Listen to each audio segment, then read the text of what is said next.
Hello નમસ્કાર મિત્ર, good morning. આજના બ્લોગમાં આપણું સ્વાગત છે.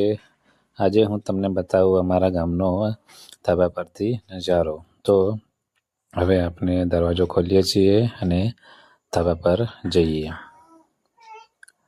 તો જુઓ મિત્રો, આ છે અમારું ગામ અને દેખાય છે લીલોતરી. અને આમ જોઈએ તો દેખાશે અમને આપણા ગામનું મંદિર. આ છે, જોવા મળે છે તાડ છે. અને આ જે દેખાય છે અમારા ગામનું નાનકડું છે મંદિર. હવે મિત્રો આપણે જોયું છે મારે ઘરે લાવ્યા છે આપણે પાણી પાવા માટે પાઇપો. તો પાઇપોને આપણે કલર કરીને મૂકી છે. તો હવે પાઇપો કલર સુકાયો છે કે નહીં તે આપણે જોઈએ. તો કલર સુકાઈ ગયો છે.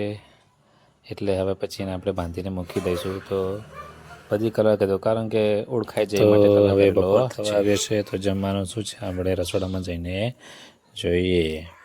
તો આપણે રસોડા તરફ જઈએ છીએ અને ત્યાં જોઈએ છીએ તો રસોડામાં દાળ વઘારેલી છે અને શાક આપણે વઘારીને ચડવા મૂકેલું છે.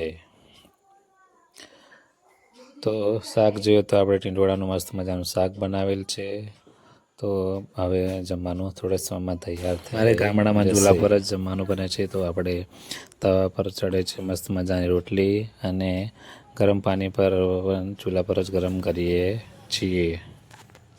આપ જે વિડીયોમાં જોઈ રહ્યા છો તે છે મારા ગામની પ્રાથમિક શાળા, જ્યાં અમે 1 થી 7 ધોરણનું પ્રાથમિક શિક્ષણ લીધું હતું.